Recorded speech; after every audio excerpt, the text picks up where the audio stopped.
Hey, lovely writers.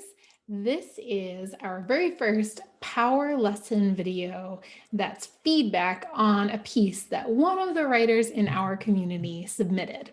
So this writer is asking for feedback on dialogue.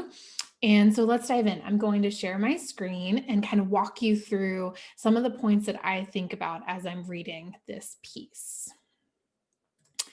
So I'm going to walk through. I have worked with this writer a little bit. I know a little bit more of the backstory than I might if I was just reading this, totally cold. And I haven't read any of their work before. So here we go. A few things that I think about as I'm looking at these. It's about 2.5 pages because I made it double spaced. So point number one is this idea that I've taught before about laying down tracks.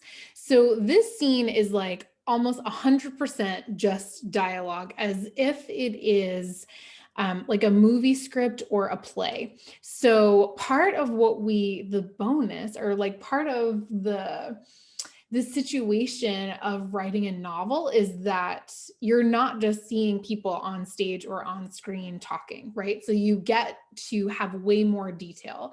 So I am wanting to see way, way more detail in this scene than just Mildred, who's Granny, and Millie, the granddaughter, talking back and forth.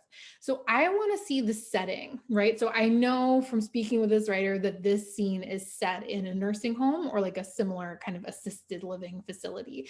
So I want to see like what is it like when Millie is walking down the hallway? In nursing homes, like there's often like a weird smell. Like you're often hearing like other residents like talking loudly, or you're hearing like a food cart kind of rattling down the hall. Like I want to know, what do you see, what do you smell, what do you hear, right? And this can all be embedded. It doesn't need to be one long paragraph of description, but like the sights and sounds and smells can be embedded kind of throughout, right? So this is the piece about laying down tracks, where like you've laid down the track of the dialogue as if you're writing a song, and you would lay down like the drum track or the percussion track, right? Now you get to lay down, in music, if you're laying down a vocal track, like this writer gets to lay down a track of like setting, right? And drawing in the other senses. What do we see, smell, hear? All those pieces. The next track that I want to lay down, so in music, if you were then going to lay down like a guitar track, in this scene, I really want to see you lay down a track of like physical appearance and gesture for the characters. Like Millie, I know from speaking with this writer that she is like a young professional. She works in the city, right? So how does she come? Like, is she dressed up, or is she like wearing like some like casual chic outfit, like skinny jeans and boots, right? Does she have her hair all done or her nails done? Like, I want to see like, what does she look like? What is her purse that she's carrying? Does she have like a designer purse, right? I know I don't actually know what her job is, because I don't think that's been decided yet. And I was going to say, if for example she was like a journalist, would she have like a giant like tote bag with like notebooks and like whatever? So it doesn't matter, because I don't actually know what her job is, but what kind of bag does she carry, like some of those details. Then in music, if you're going to lay down like a piano track, the next track that could be really powerful is like, what are the characters thinking? And how is what they're thinking different than what they're saying, right? Because that's one of the powers of novels and of fiction, is like you get to like dip into a character's head and like see what they're thinking and how it's different than what they're saying, or how they're analyzing the conversation as it's happening, right? And it makes it super juicy and fun.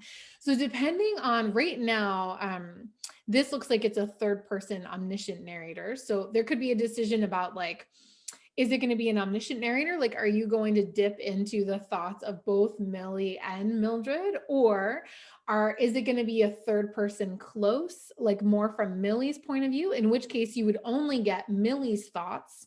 You could see what Mildred's doing and saying, but it's almost through Millie's lens, right? It's like her interpretation, her like reaction to what Mildred is saying and doing and wearing and all those things, right? Or you could decide, are we going to get both sides, right? Is it going to be that omniscient narrator? So that's the first piece, is it gets really, it feels a little like more boring if it's just dialogue with like nothing else like happening. That said, so I love this detail about Millie says, no man. And it says, Millie lapsed into the habit of referring to Mildred by ma'am, just as automatically as breathing.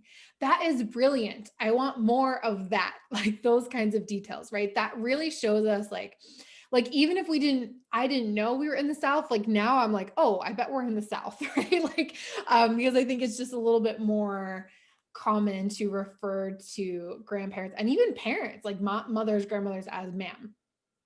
So let's see. I think that overall there's a bit too much chit chat. Like this is about 2.5 pages. And there's not a lot of substance yet in their conversation. The dialogue is not fully moving the plot forward yet. I feel like we're building up to like what the real conversation, right? And I know like towards the end, Millie basically says, let me get you a cup of coffee. We can go sit in the courtyard. I want to enjoy the sunshine and talk. Having worked with this writer, I know I have a sense of like what they're building up to, that Millie has a journal, right? That she's been sent. She has like some questions about her family and like family secrets, right?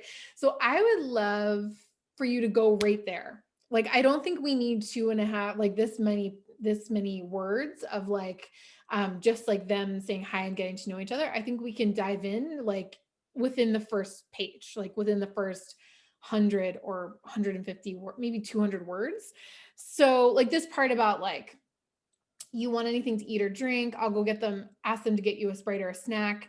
No, baby, they feed me good. We had egg salad sandwiches for lunch. Like it's just a little too much about like the food, right? There's this piece in which when I was writing my book, Catchlight, the feedback that I got was like, your characters are always sitting around drinking coffee and just like shooting the shit with each other. And like people were like one of my colleagues was like, get to the damn point, right? Like, so I kind of want you to like take out some of these like intro pieces, right? And kind of either distill them, right? So for example, one of the really great details that we get is Mildred says, why are you staying over in Florence? Donnie, Ray, and Jenny have plenty of room. And Millie says, oh, I don't want to put them out, right? And that, right? So this piece is like interesting. She says, just like your mama, I reckon, too polite and proper, or maybe too uppity, right? So there's this piece of like, oh, like Mildred's like going for it, right? So that part is kind of interesting. That's like one of the most interesting details that we get that reveals the characters to us. And also, I want to know, like, what is Millie thinking? Is she embarrassed? Is she annoyed? Is she like, oh, she's going on about this again? Or has Mildred never voiced these things to her before? Like, so I want a little bit about like how Millie is reacting to being called like uppity and polite, right? I want to know a little bit more about that. So, oh, and the other piece is, so this is super interesting, right?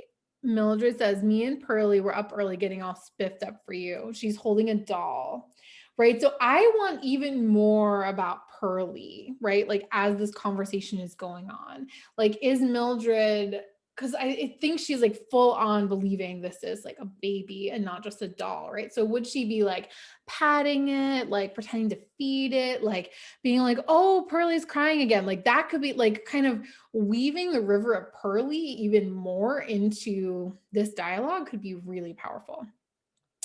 Oh, I had a question because I was just looking at my notes about, there's a couple places where you say about Lawrence. Lawrence would always say that leaving your house must be what it feels like when a woman takes off a girdle. Oh my God, that's hilarious line, by the way. I'm curious because I believe Lawrence was Mildred's husband.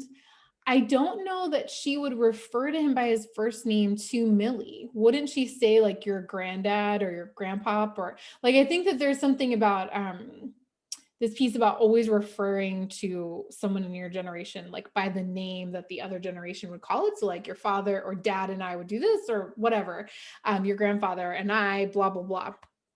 So that felt a little bit like out of character to me, unless because Mildred seems to know who Millie is. It doesn't seem like she's forgotten like who she is. So I would reconsider about calling him Lawrence.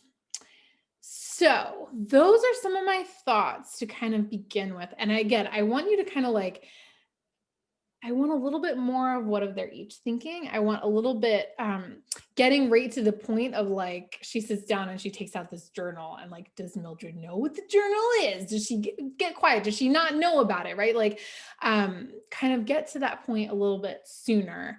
And I think you can be weaving like their relationship pieces like in as you go, like as Millie gets to the point of why she's really there. And I think there's this piece about like just cut to the chase. And then like if you decide later that you need a little bit more intro, I think it's easier to add it. But when you're building up to something for a little while, it can sometimes like takes a little while to get there.